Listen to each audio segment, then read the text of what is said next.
Europe, Asia, Africa, and now right here in the USA. Watch us via Roku on your smart TV. Submit your own content to 1530entertainmentllc@gmail.com. Download the Millennium TV app from the App Store to stream our shows anywhere, anytime. Millennium TV.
Welcome to Millennium News 24/7 Daily Local News Update. I'm your host, Jasmine McTague, coming live from Jersey City, New Jersey. Now, the details at this time. Our first story of the hour. As someone who grew up in Colorado, where we turn our noses up at anything less than a foot of snow, and can experience temperatures well into negatives, I immediately turned my head when I learned I needed to be dripping my pipes during a hard freeze in Texas. I had never heard of such a thing, even in extremely cold conditions in the Colorado mountains. I have never left a faucet running to avoid having pipes freeze. So, why do people do it in Texas? We checked on a local 286 plumbers and pipe fitters in Austin and cross checked that information with my dad, John Reeder, an engineer who builds apartment complexes in Denver. We found that there are three main differences. In cold weather climates like Colorado's, pipes are put in interior walls and floors, while they're regularly in the exterior walls. Here in Texas, water pipes are typically only buried 1 foot deep in Texas. For contents, in Chicago, they're buried 6 feet. Texas is one of 3 states where you can put your water heater in the attic. The local 286 plumbers and pipe fitters explained. Why is that an issue? Well, the insulation of your home often does not extend to the attic. So your water heater is not within the insulation jacket of your home. Additionally, if you have an electric water heater and electricity goes out, your hot water can very quickly become a massive ice block and a massive problem. On to our next story of the hour. State officials warn utility customers that the winter storm starting Tuesday even could lead to sharply higher to last year during Winter Storm Uri. The very cold temperatures coming to Colorado starting this evening may lead to tonight's natural gas supplies and significantly increase energy prices for Coloradians. The Denver-based Colorado Office of Utility Consumers Advocate said Tuesday afternoon. The National Weather Service issued a winter storm warning for the slow-moving system that moved into the Fort Range of I-25 corridor and adjacent plains Tuesday afternoon. The Weather Service predicts the storm will remain in Colorado through Wednesday, producing snow and sub-zero temperatures and hazardous travels.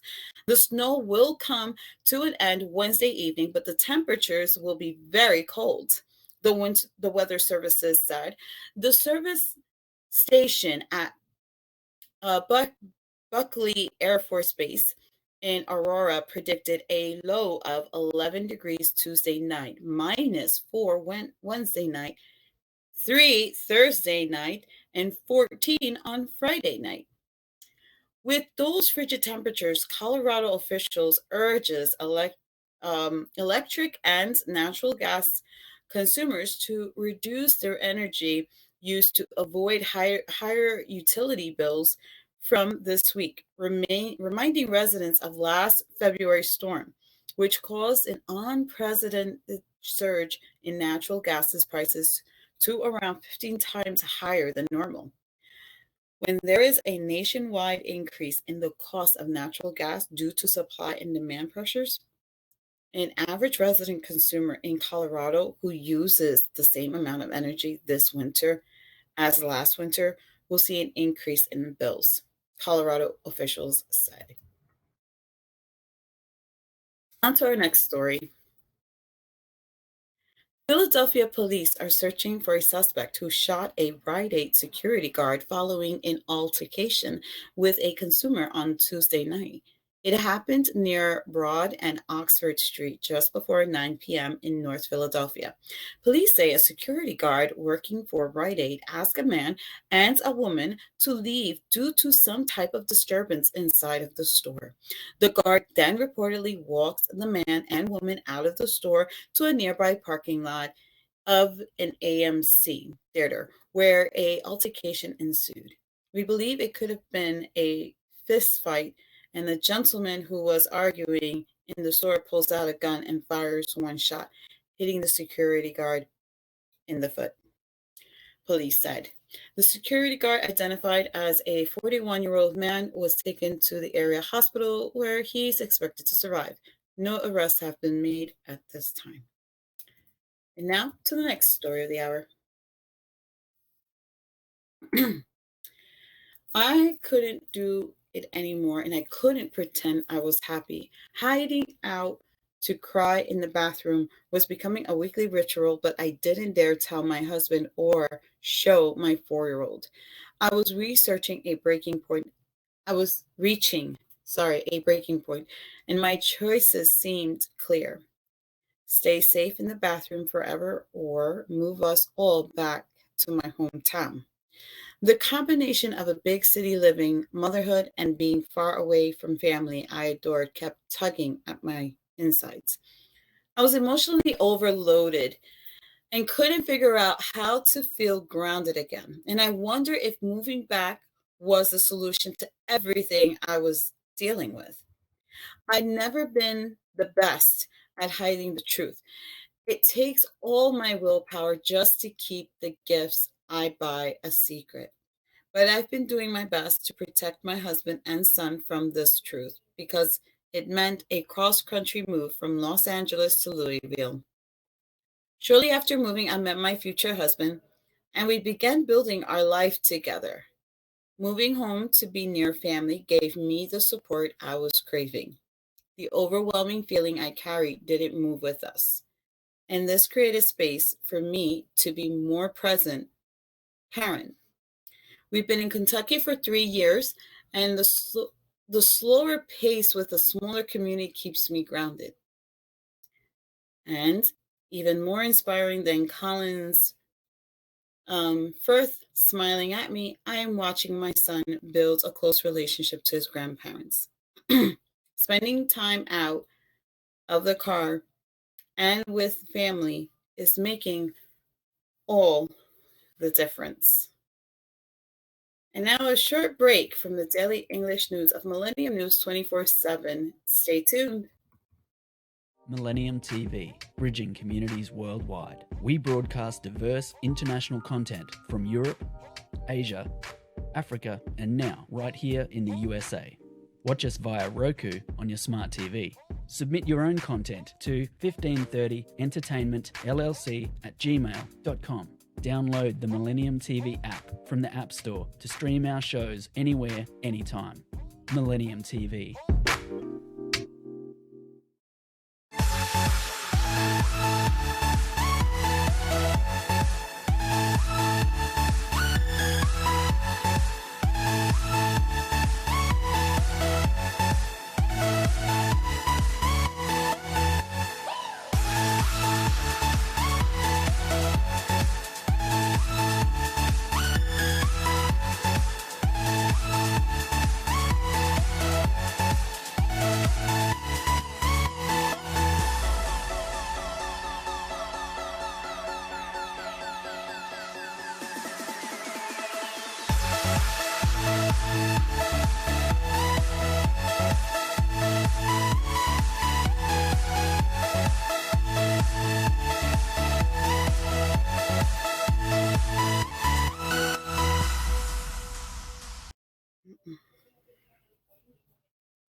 Welcome to Millennium News 24/7 Daily Local News Update.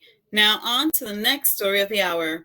A Tennessee correctional facility is on lockdown after inmates held a correction officer inside a cell Tuesday night. The incident happened at the Whiteville Correctional Facility. A spokesperson said non-lethal force was used to end the situation, and the officer was released unharmed.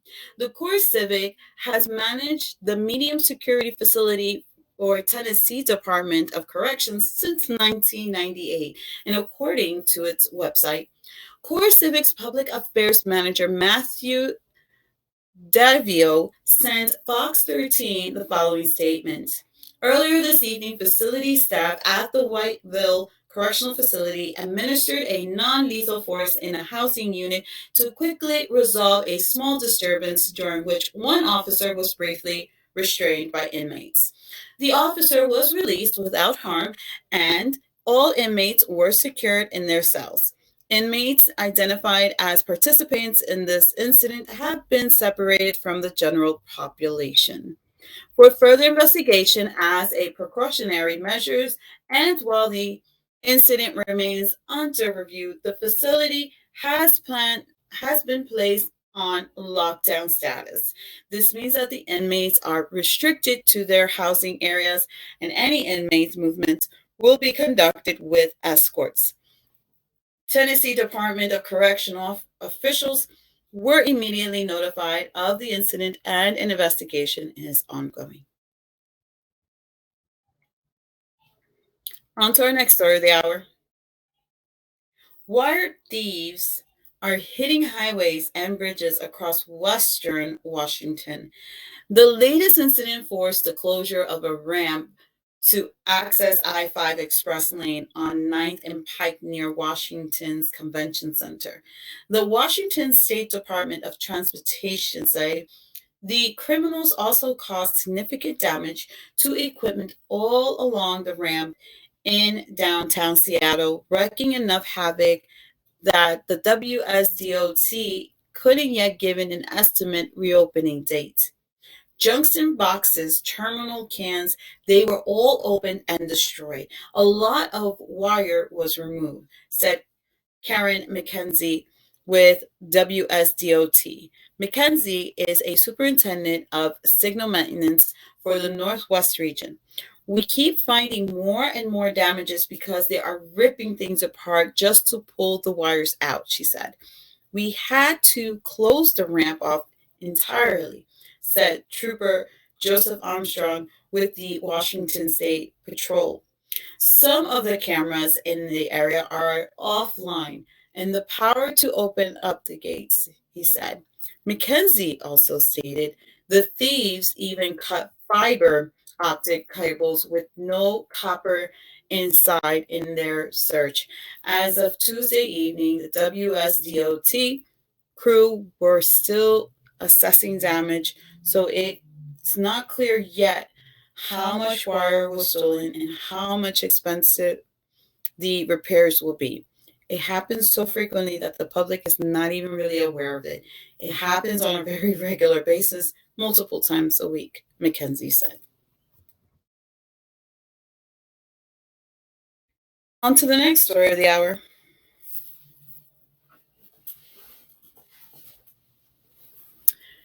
An Atlantic City judge already facing a long list of state ethic charges was cited for hosting a loud party that infuriated neighbors.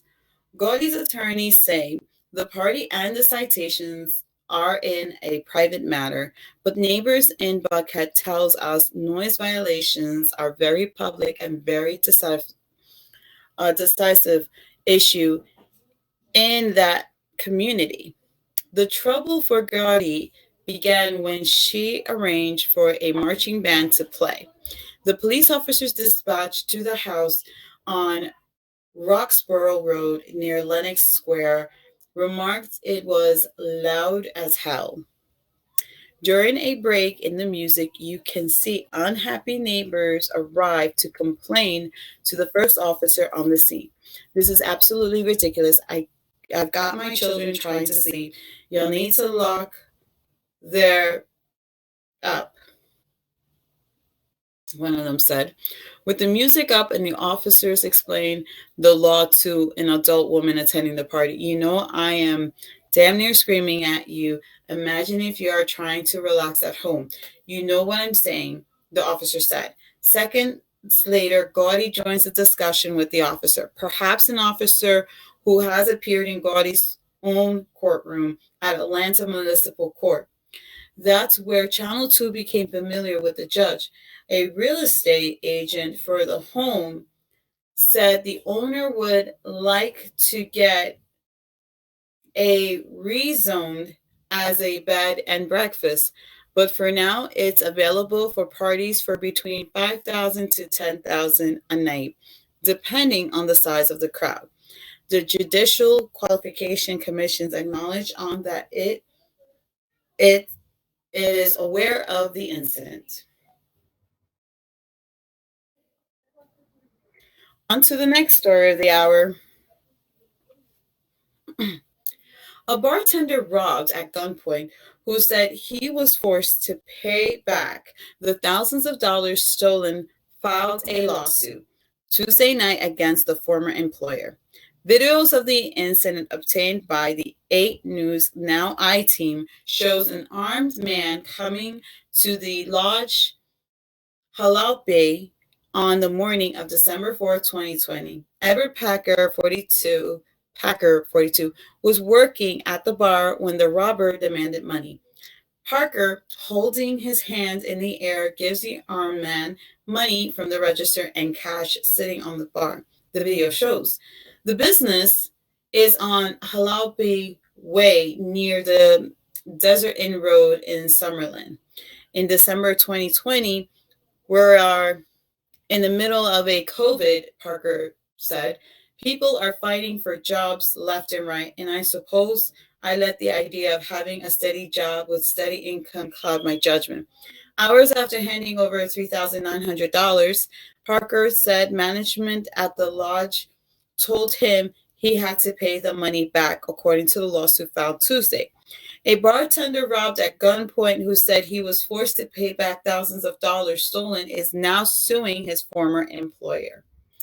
The KLAS, I wasn't thinking right, Parker said. I just had a gun shoved in my face and I signed the document.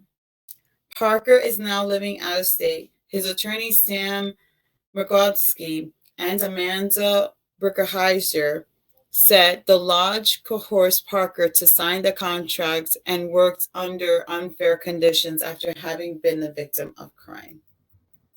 And now a short break from the daily English news of Millennium News 24/7. Stay tuned.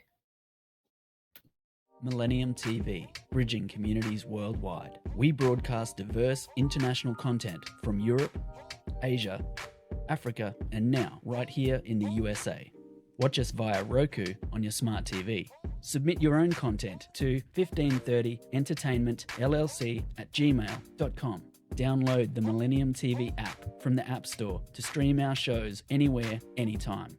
Millennium TV.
Welcome to Millennium News 24/7 daily local news update.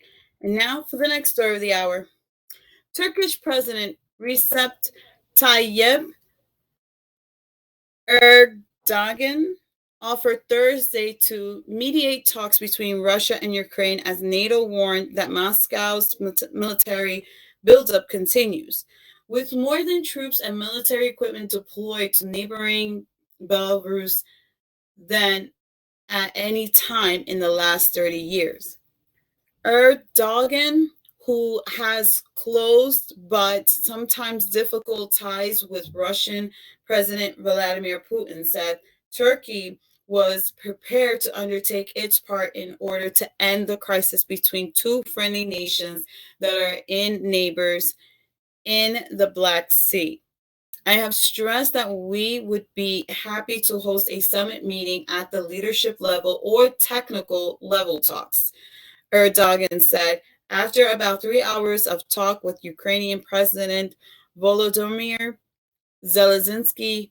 Instead of fueling the fire, we act with the logical aim of reducing the tensions. Over the last days, we have seen a significant movement of Russian military forces into Belarus. This is the biggest Russian deployment there since the Cold War, Stoltenberg told reporters. Russian Defense Minister Sergei Shoigu was in Minsk on Thursday checking on preparations for a major Russia-Belarus war game scheduled for February 10th to February 20th. Shoigu met with Belarusian President Alexander Lukashenko. Speaking about the drills, Lukashenko said the goal was to reinforce the border with Ukraine. The minister put the numbers of Russian troops near Ukraine at 115,000. Correction. Still, Stoltenberg renewed his call for Russia to de-escalate and repeated warnings from the West that any further Russian aggression will have severe consequences and carry a heavy price. On to our next story. American and European officials may be staying away from the Beijing Winter Olympics because of human rights concern, but Russian President Vladimir Putin will be on hand even as tensions soar over his buildup of troops along his country's borders with Ukraine.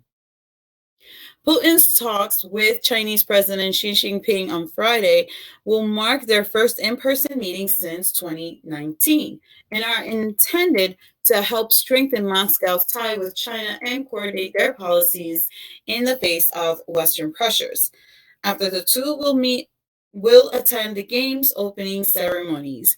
In an article published Thursday by the Chinese news agency Xinhua, Putin wrote that Moscow and Beijing play an important stabilizing role in the global affairs and help make international affairs more equitable and inclusive.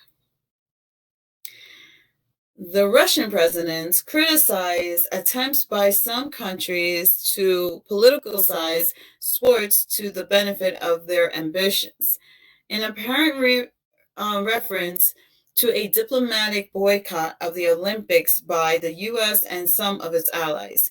The EU spokeswoman Nabila Masrali reacted to that by stating that we are, of course, fully committed to contribute to promoting and protecting sports integrity and to strengthening universal respect for human rights. Putin's meeting with Xi and attendance at the opening ceremony announces that the further promotion of China-Russian relationship, said Li Shi, director of the Institute of European and Asian Studies in Shanghai University of Political Science and Law. On to our next story of the hour. The Russian-Ukraine crisis enters another day that is expected to be packed with diplomatic efforts to prevent the simmering tensions from boiling over into war. Ukrainian President Volodymyr Zelensky is hosting Turkish President Recep Tayyip Erdogan for talks in Kyiv, while Russian President Vladimir Putin meets his Argentinian counterpart Alberto Fernandez in Moscow. NATO Secretary General Jens Stoltenberg, meanwhile, voiced concerns that Russia continues to build up troops near and along the Ukraine borders, including in Belarus. Here are things to know. Thursday, about the international tensions surrounding Ukraine, which has an estimated 100,000 Russian troops massed along its borders. Stoltenberg again called on Russia to de-escalate and repeated warnings from the West that any further Russian aggression will have severe consequences and carry a heavy price. The NATO chief said Russian forces in Belarus are likely to rise to 30,000, including special forces supported by fighter jets and missiles. Russian Defense Minister Sergei Shoigu arrived in Belarus capital, Minsk, on Thursday to monitor preparations for major Russia-Belarus war games that are expected to take place February 10th to the 20th. Meanwhile, Putin is meeting with Argentinian President Alberto Fernandez in Moscow and will speak by phone to French President Emmanuel Macron, who had a call Wednesday night with U.S. President Joe Biden. It's getting good. On to our next story of the hour.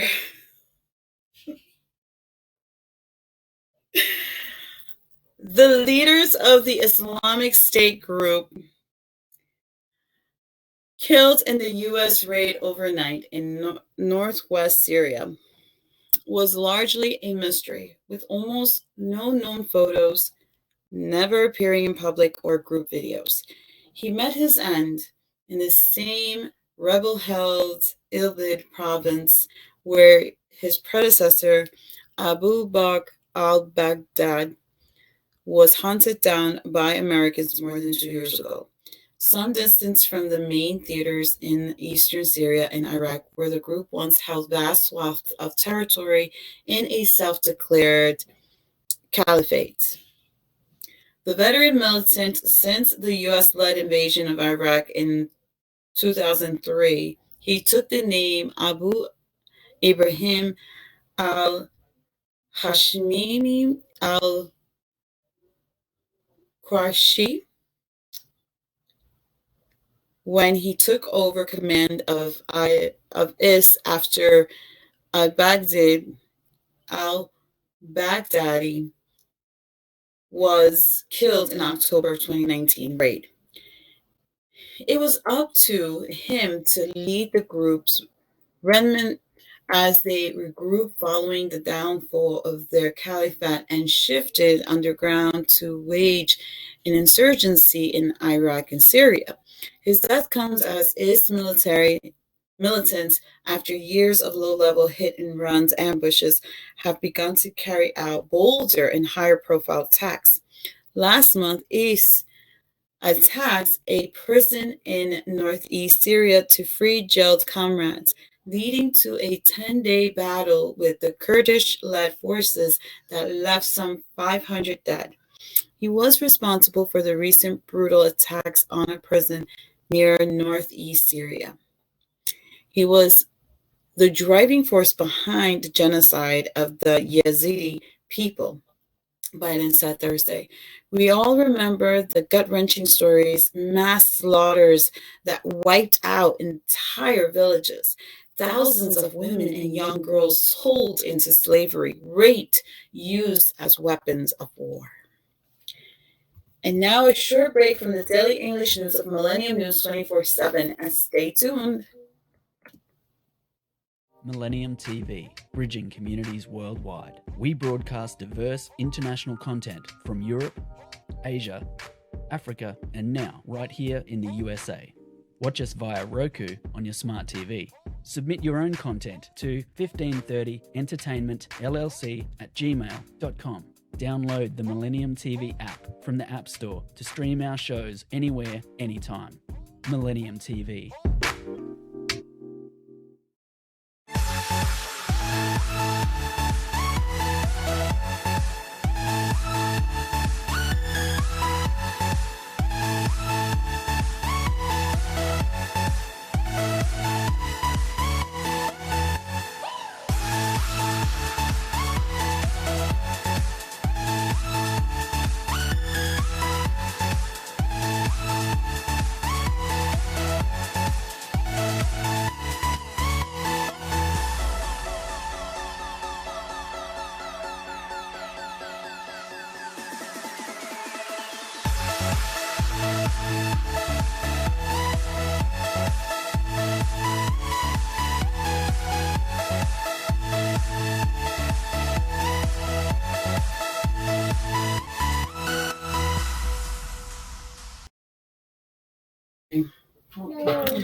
Welcome to Millennium News 24/7 daily local news update. And now the story at this time.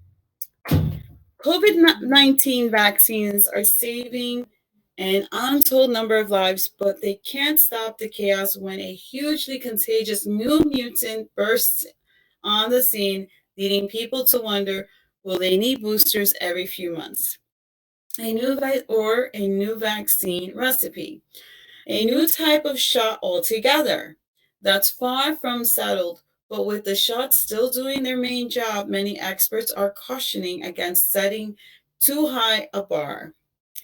We need to collectively be rethinking what is the goal of vaccination, said Dr. Danielle Kutsekci, infectious disease chief of at Birmingham and Women's Hospital. It's unrealistic to believe that any kind of vaccination is going to protect people from infections, from mild symptomatic disease forever. If the goal is preventing serious illnesses, we may not need to be doing as much as fine-tuning the vaccines every time a new variant comes. The virus is essentially shape-shifting as it mutates, with no way to know how bad the next variant will be. Although a substrand of Omicron bearing its own unique mutation is circulating, research is on the way to create the next generation vaccines that might offer a broader protection against future mutants. But they won't be ready anytime soon. The immediate solution? Getting today's shot into more arms will reduce the opportunities for the virus to mutate and spawn a new Greek letters that we have to worry about, said Jennifer Nozzo of the Johns Hopkins Center of Health Security. The job of blocking infection falls to antibodies, which from after either vaccination or private bouts with COVID-19, ready to fight back the next time someone is exposed. One problem: mutations change the appearance of the spike protein that covers the coronavirus, much like a crook stitches disguised to evade capture. That's why Omicron was more able to slip past that first defense than earlier variants. Its spike coating was harder for existing antibodies to recognize. On to the next story of the hour. Turkish authorities on Thursday found 7 more dead bodies near Turkey's border with Greece, raising the number of migrants who have frozen to death at the frontier. Turkey has blamed Greece for the death, accusing Greek border guards of illegally pushing the migrants back over the frontier. Greece has strongly rejected the accusation. Turkish President Recep Tayyip Erdogan vowed on Thursday to expose what he said was Greece's illegal pushback of migrants at every occasion. Turkey's interior minister said Wednesday that 12 migrants had died after allegedly being forced back into Turkey. He said they were found near the border without shoes and stripped. Their clothing and their boots were taken away. He told reporters, He called for a collaboration with lawyers in Greece to find a solution to the migrant ordeal at the border and said those responsible for the death must be brought to justice. Turkey is a major crossing point for migrants from the Middle East, Asia, and Africa, seeking better life in Europe Union's countries. Most try to cross into Greece, a key getaway to the EU for people fleeing war or poverty, by either crossing the northeastern land borders or cramming into smuggling boats ahead of the eastern Aegean Sea islands. On to the next story of the hour. Rescue workers in northern Morocco are frantically digging for second straight days to reach a 5-year-old boy trapped in a 32-meter or 105-foot deep well, officials say Thursday. The boy has been trapped in the well located in the northern village in Igren in Morocco's Chief Chaouane province since Tuesday evening. According to reports by Morocco's officials, MAP news agency, rescue workers have used 5 bulldozers to dig a hole parallel to the wall in attempt to reach the boy, identified as Ryan. Local officials say rescue workers have so far reached 19 meters in the attempt to reach the boy. According to the MAP reports, the rescuers are monitoring the trapped boy with CCTV cameras. He's being supplied with oxygen and water through pipes that are lowered to him. Khalid Agarum, the boy's father, told another local broadcaster that he's been looking for his son for a few hours on Tuesday before discovering that he had fallen into a well. Moroccan government spokesperson Mustafa Bayatas said Thursday that the government is closely monitoring the situation in Agram, studying the different ways to help save the child. Thousands of Moroccans took to social media to express their sympathy with the boy and his family. The hashtag Save Ryan has been trending for hours in Morocco, and Twitter posts have brought global attention to the rescue efforts. And on to the last story of the hour. The last time the Olympics came to China, he oversaw the whole endeavor. Now the games are back, and this time Xi Jinping is running the entire nation. The Chinese president hosting a Winter Olympics, beleaguered by the complaints about human rights abuse, his appended traditions to restore strongman rule in China, and tightening Communist Party control over the economy and society. She was in charge of the 2008 Summer Olympics in Beijing that served as a coming out party for China as an economic and political force. Second generation member of the party elite, she became general secretary in the party in 2012. He took the ceremonial title of president that next year. She spent his first 5 years term atop the party, making himself China's strongest leader, at least since Deng Xiaoping in 1980s. She was dubbed chairman of everything after he put himself in charge of economic propaganda and other major functions. That reverse and conscience for the ruling inner circle to avoid power struggles by sharing decision makings. The party is crushing pro-democracy and other activism and tightening control over businesses and society. It has expanded surveillance of China's 1.4 billion people and control of businesses, culture, education, and religion. A social credit system tracks every person and company and punish infractions from pollution to littering. This was the daily local news update of Millennium News 24/7. Log on to get the latest news. All of our social networking sites, Facebook, Twitter, Instagram, TikTok, is Millennium News 24. Also, our YouTube channel is News Channel M24. Viewers now on both network broadcasting Androids and iOS devices, Apple TV, Roku TV, Amazon Fire TV. Also all smart TV platforms. Please enjoy our entertainment and latest news and views. Our Millennium TV app, Millennium TV USA Android, and Millennium News Google, www.millenniumtv24.com. Stay with Millennium News 24, and thank you for watching.